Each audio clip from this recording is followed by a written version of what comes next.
You're watching Coronavirus in Context. I'm Dr. John Whyte, Chief Medical Officer at WebMD. Today, we're going to spend a few minutes talking about a new test for coronavirus. It's a saliva test, and I'm joined by Dr. Andrew Brooks. He's Professor of Genetics at Rutgers. Dr. Brooks, thanks for joining me. My pleasure. Let's start and explain to our audience, how does this test work? So the collection of the sample is different than what we've traditionally heard about and what we started with in the beginning of molecular testing for coronavirus. The use of saliva makes collection more robust, more simple. You spit into a tube up to a line that's on the tube. You screw the cap on, which has a preservation agent, which drops down into the saliva and preserves it. When the sample gets to the lab, the test is really no different than what we've been doing for swab-based analyses, where we extract nucleic acid, we do qPCR to look for the presence of viral genes in the sample. So you're using the same technology as they use on the swab in terms of PCR. Is that right? A very similar detection technology and molecular process. What's different is the biomaterial and how we collect it. And the collection, though, is similar for our viewers as they might do for some of the in-home DNA kits. Is that right, in terms of spitting? In fact, it's very similar to the point when we started at the first drive-thrus in New Jersey, and I was there. A few of the people that were coming up to be tested were handed the device, and they said, "No, I already know where I come from. I've done Ancestry.com. I'm here because I think I'm sick." All right. So it is very much similar in the process of collection, yes.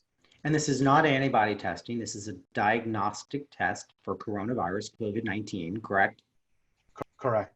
And we've been talking a lot over the last few weeks about sensitivity and specificity, positive predictive value, negative predictive value, recognizing we're not trying to give a biostatistics lesson to our audience. But can you help explain and talk a little bit about the accuracy of this type of test? So the accuracy of qPCR and molecular detection is very high.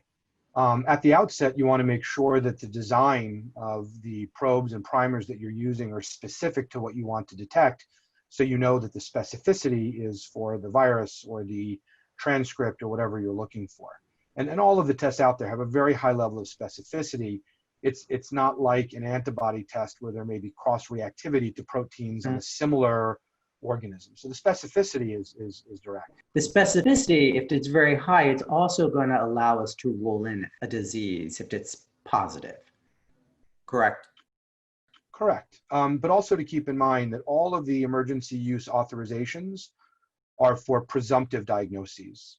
And all negative tests from any sample source should be tested from a different sample source when clinically indicated. And that's part of every emergency use authorization. So it's really important that people know that if they're symptomatic and they're COVID negative by any molecular test, including saliva, and their symptoms increase and under the care of the physician or change, that needs to be confirmed because it's not a true confirmatory results. And the same thing with positive, it's a presumptive diagnostic. You know, we're in very different times right now with the FDA and these emergency use authorizations. So people really need to understand the process. And you were going to talk about its sensitivity. So it's highly specific how sensitive it is. Right. So sensitivity takes into consideration a number of things with respect to COVID molecular testing, in my opinion. Sensitivity is determined by the number of copies you can detect per amount of material that you have it in. And all of the FDA authorizations are based on determining the level of detection, the upper and the lower level of detection. And that's done by spiking in viral transcripts into the matrix that you're testing, in this instance, saliva, carrying it through the process and seeing what you can detect. So really understanding whether or not the saliva matrix is different than the universal transfer media or the viral transfer media presence is what gets at the absolute sensitivity of the test. Our sensitivity is approved for down to 200 copies of the viral transcript in 1 ml of media. Now, how does that translate into false negatives and performance for patients? That's a little bit different, because what that number doesn't take into consideration is the variability associated with sample collection. So whether you're self-swabbing nares or you're going for a very uncomfortable nasopharyngeal swab or just spitting into a tube, there could be different impacts on the robustness of collection which really translate into false negatives and could negatively impact that sensitivity measure we were just talking about. Is the test currently available? The test is currently available, yes. And where would people go to get that test? So primarily, if you go through your healthcare providers, Mhm. you can identify what tests they are offering and where they get them from. So we have partnerships with different healthcare providers, and most of those are for physician-ordered, physician-guided collection or supervised collection. Okay. If you're looking for a home collection, which we were Mhm. approved a week ago from the FDA, then you need to find a telehealth partner that provides Okay. those tests, because it's important to point out that at-home collection does not imply home testing. It does not imply self-testing.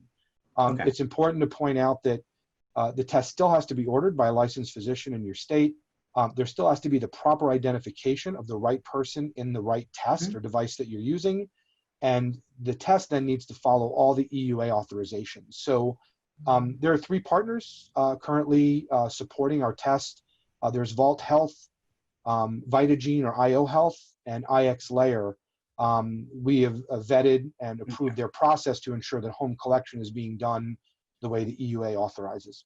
And test results come back in about 48 hours. Is that correct? Once they hit the lab, our turnaround time is approximately 48 hours. It can be as soon as 24. It can be as late as 72 if a retest is required, but 48 is a pretty reliable number.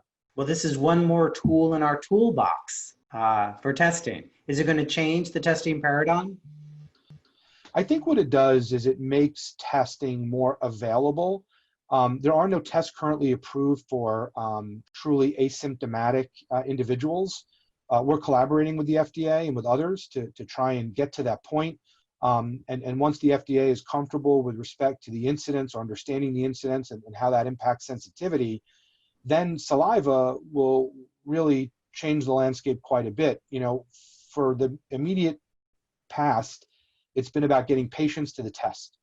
Now we can get the test to the patient, which will drastically impact the number of tests that can be done, a larger screening, as well as being able to help not just patients that are sick, but ultimately once asymptomatic testing is more commonplace, companies and other organizations allowing to screen and protect employees and people that are participating in everyday events, so that we can get back to what we remember our world being.